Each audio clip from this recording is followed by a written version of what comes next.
Hey everybody, what's up? Kevin here from the My Song of the Day Rock 2000 to Today YouTube channel, and today I'm going to be reviewing the fourth studio album from this metalcore outfit out of Australia. This is our review of How to Survive a Funeral by Make Them Suffer.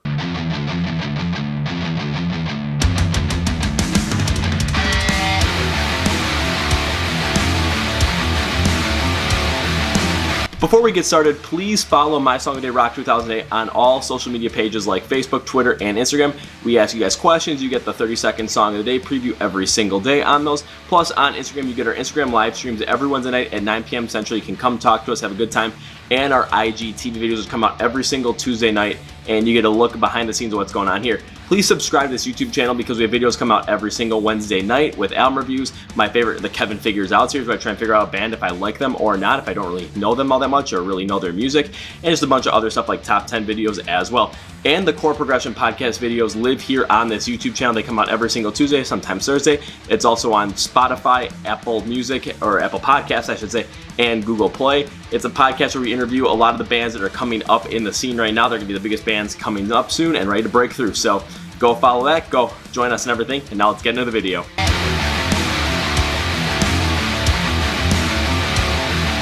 So let's go through a little bit of a background on Make Them Suffer so we're kind of all in the same spot. Their third album, Worlds Apart, came out on July 28th, 2017, and before the release of that album, their rhythm guitarist, keyboard and vocalist, and their bassist had all left the band, which it seems like it's going to be interesting to see what kind of changeover happens because Sean and Nick had been primary members of the band throughout the whole entire band's career. It's going to be interesting to see how this plays out. Taking a look at Worlds Apart and see how it landed.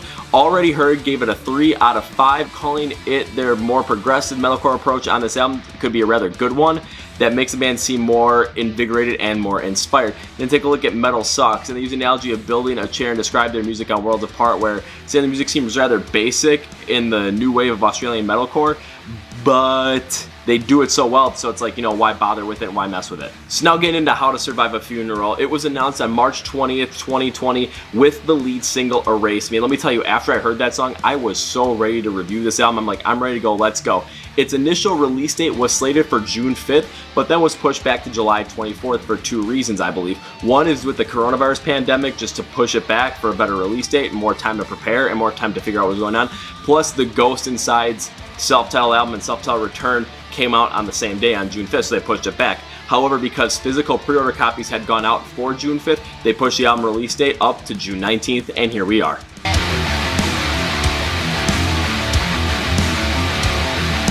Starting out with the construction, instrumentation, and composition of this whole entire album. And when I took a look at it and I thought with Make Them Suffer, I was hoping for something very dynamic with their style of metalcore like I heard in the past. And what came true on this album was only about half of that.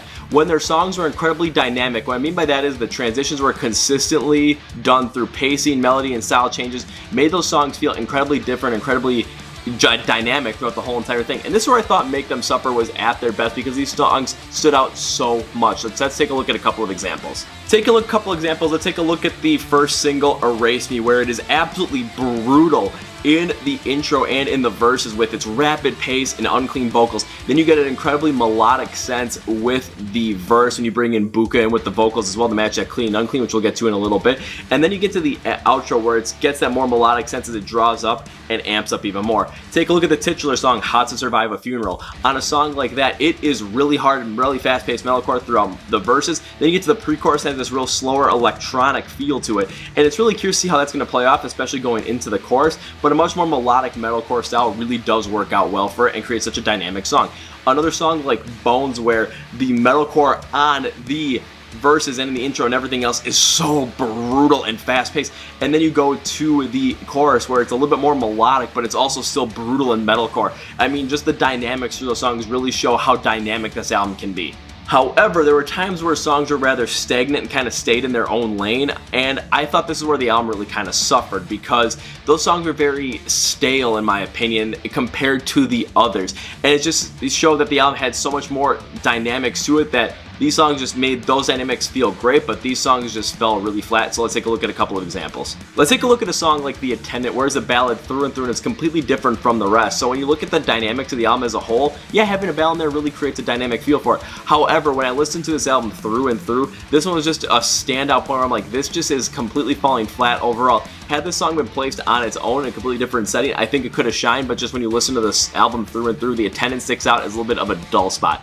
Take a look at the ending of a song like That's Just Life, especially at the end of the album. And for the end of the instruments, the guitars play with more of that higher distortion rather than an industrial one, and I'm not the biggest fan of it, and that's just because with the backing electronic influence that is in that song in particular, they just sound off to me, and overall it just kind of ends the album on a little bit of a sour note. So take a look at a song like Drown With Me as well, where you take a look at the verses and the chorus. The verses are much more drawn out, and the chorus is a lot more melodic, so that slower pacing, it just doesn't necessarily hit especially as good as a song like its predecessor, Erase Me. So overall in this album, I'm rather mixed on the instrumentation, because when Make Them Suffer really did a bunch of dynamics with that metalcore and just mix it all in on songs like How to Survive a Funeral and Erase Me, my god, was there so much going on there that you just wanted more and more and more and more and more.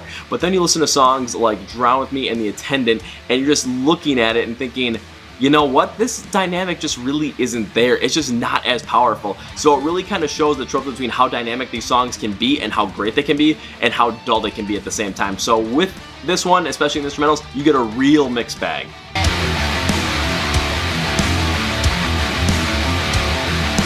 So now we have to go to the vocal performance, and because Make Them Suffer has Sean as their primary unclean vocalist, and they also do have other vocals through Buka, their keyboardist and clean vocalist, I was interested to see how that male-female vocal would play in contrast, especially in an album like this. So let's go forward and let's take a look.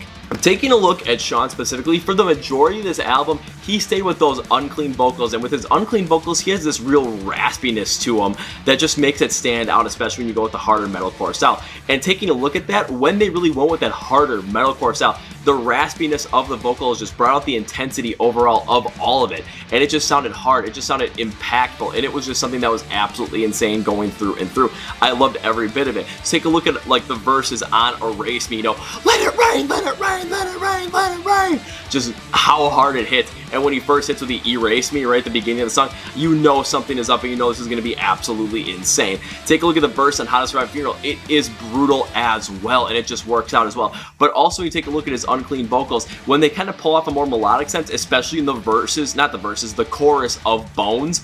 Oh my god, that is probably one of the most impactful things on this album, and one of the biggest highlights on this album, because it's done so well. It brings out so much more emotion in it. Those unclean vocals from Sean are just so good on this album throughout the majority of it. For Sean, the one Black Sheep song on this album for him was The Attendant, where he played with more clean vocals overall on this one because it was much slower, much more melodic, and much lighter pace. But when I took a look at it, I thought, you know, that's what the song needed, so I think he went right there, and I think his vocal performance was fine on this one. However, again, just listening to that song, especially on this album, it just felt really off to me that they put that in there. In this album as well, there were times where Buka and Sean were playing off each other with their different types of vocals. So two prime examples where this worked out really well. One being Erase Me, because when you listen to the chorus of Erase Me, Buka's vocals really bring out more of that melodic sense that the chorus is needing. But then you have Sean's vocals in the back, and they're that quick, raspy, unclean style that really fits in with the verses and allows the song to transition between the chorus and the verses incredibly well. Take a look at How to Survive a Funeral, where you get Sean's unclean vocals in the verses, and then for the pre-chorus, Buka's incredibly clean, angelic vocals in the pre-chorus to really kind of let that electronic sense in and be like, okay, where is this going? Then they mix real well in the chorus as well, with Buka taking the primary tone of that melodic style with her voice, and then having Sean with his raspy, unclean vocals in the background of it, and really letting Buka's vocals amplify. And I thought that was a great move because they made it stand out incredibly well and has a standout point on this album. Drown With Me is one of the ones where I thought this wasn't done very well, because while the instrumentation did call for Buka's vocals to really have that more softer, more flowing feel to it, I just didn't like the song that much at all. So I didn't think it was that well constructed of a song. When I talk about the highs, and lowest, the lows, this was one of the lower of the lows. However, when it comes to the vocal performance overall between Sean and Buka, I think primarily they hit it really well, because when they were able to contrast their styles on songs like Erase Me and How to Survive a Funeral, it worked out incredibly well. Sure, we did get stuff like Drown With Me where it just didn't feel like it worked out incredibly well, where the mixture just wasn't right. However, for the majority of it, you gotta give them credit because they really did well on the vocal performance on something like this.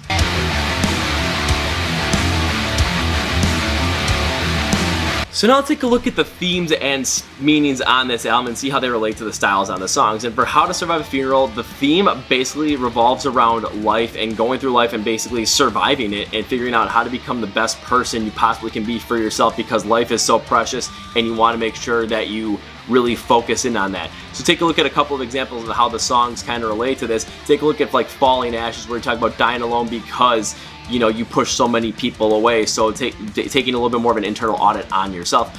Bones is talking about giving your all to someone and just having those people take it like away from you, and it just kind of just leaves you back to your bare bones, so you're kind of just not feeling the best. Watching something deteriorate and realizing that something deteriorating is your own doing on a song like Soul Decay is a very powerful message to really take a look and see what's going on in life. And then losing someone close to you, not realizing how much they meant to you until it's too late on a song like How to Survive a Funeral, really matches in well over here. So how this relates to the style of the songs, for the majority of the songs, especially the ones that go incredibly dynamic with their sound, I think this works rather well, because when you're talking about themes and meanings about going through life and figuring out how to become the best person possibly be, there's gonna be a lot of changes that need to be made, and the dynamic sense really brings out. So being able to tell people that how much they mean to you and how much you like them and how much they are a part of your world before it's too late. Basically, let's see what else is there. Being open to letting people in, identifying people that are taking advantage of you and stopping that from happening. There's a lot of change that needs to be made, and the songs that have a lot of dynamics to them really do work out well in this. The stagnant ones, however, that kind of don't have that dynamic in there, they do hit on the tropes with the sound as well, but they just don't hit as well because the dynamics just isn't there.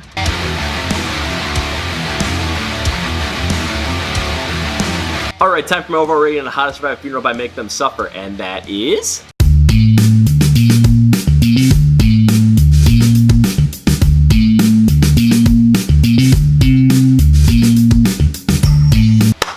I'm gonna give How to Survive a Funeral a 5.5 out of 10.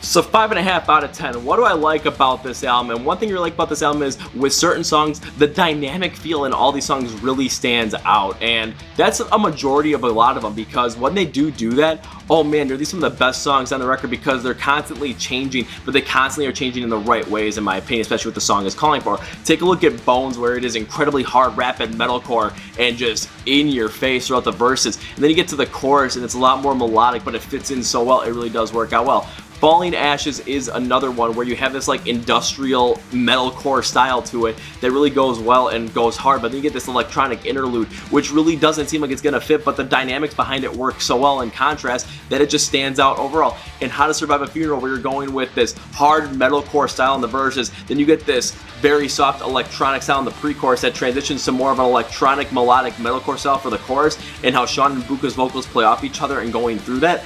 Yeah, this is something that really does stand out on the album. One other huge part is the raspiness of Sean's vocals, because when you listen to the raspiness behind them, they amplify that intensity and that anger and energy that the hard style of metalcore really does bring out. But then he's also able to play that off with a lot more of another melodic style as well, and kind of how it goes up. Take a look at a song like Bones, where it's just hard, rapid, hard hitting, and just raspy as all hell in the verses and the pre-chorus. But when you get to the chorus, it's still hard and raspy, but it's a lot more melodic in the sense, and he shows a lot more emotion, a lot more pain behind it. Erase Me, he just goes absolutely hard as all hell in the verses, and it just works out so well. It draws you in the song. It is one of my favorite songs from the year. Then you go to a song like How to Survive a Funeral with the mixture of the vocals, where his raspiness really does play off incredibly well with the harder style of the verses, but then when it's under layering under Buka's clean vocals in the chorus, it just amplifies Buka's clean vocals through a lower volume raspiness. It really does work out well. And then of course Erase Me is another huge part of this album, because when I first heard this song, this is the song that made me want to review this album. It is one of my Song of the Year candidates as of right now, and I don't think it's gonna go anywhere anytime soon. That's because it hits so hard, it goes right in your face, and it's perfectly balanced to go in your face throughout most of the song. The chorus comes in and it's a perfect balance of going a lot more melodic with Buka's vocals along with those raspy vocals that Sean provides. Then the outro is much more melodic and cleaner going into it, but then you still get the raspiness from Sean's vocals. It works out so well. I absolutely love the song. However, 5.5 out of 10, that's not the best. So let's take a look at what really brought this album down, in my opinion. And one thing was the ballad that was The Attendant. And while I don't think it was a bad ballad at all, it's just when I listen to the album through and through, it just does not seem like it fits on here. I don't know what it is. If you isolate this song and give it to me just by itself, I'm probably gonna think it's a much better song. But going through the album, just that stagnant of it, especially given out the dynamics of the song that preceded with How to Survive a Funeral, it just really doesn't add up to me at all. The ending of That's Just Fine is one of the least favorite things on this album because it ends the album on a sour note with this much more, you know, a melodic and electronic influence sound that just outros the album. When you're going with an album that hits as hard as this one does in the dynamic songs, and you're gonna outro it like that, it just doesn't seem like it works. It's kind of like that, what's a one? One of my favorite songs, The One We Leave Behind by Trivium, and how it kind of fades out. I just wish they wouldn't fade out, and that was a little trope on this one. This one, I wish they'd have redone the ending on this one with That's Just Fine, and just really reworked it, and I just am, you know, thinking this album goes out with a whimper rather than a bang. But I think the biggest dislike on this album is that the great songs are so dynamic and they stick out so well, like Bones, Erase Me, and How to Survive a Funeral. The dynamics behind them are so hard, so the highs are there. But then their songs are much more bland and much more even-keeled, like That's Just Fine, The Attendant, and Drown With Me. And when I listen to those songs, it just brings the album down so much more. So it's kind of that balance act. It's kind of like that,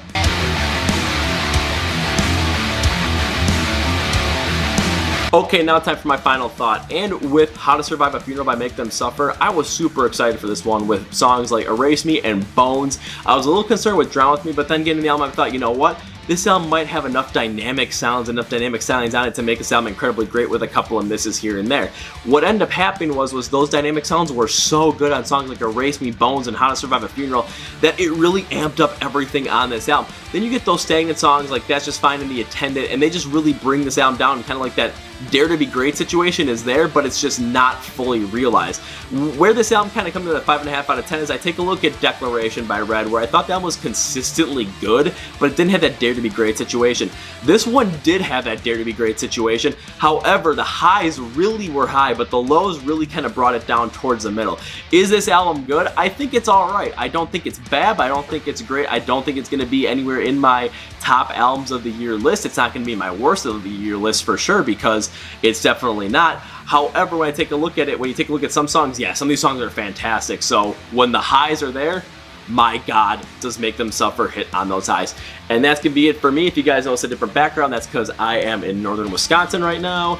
And, well, I'm going to go head that lake up. That's right behind me. Got to go jet skiing. So that's it for me. This is Kevin from the My Song They Rock 2008 YouTube channel. You guys still know how I end all this stuff. Let's get the hat flip.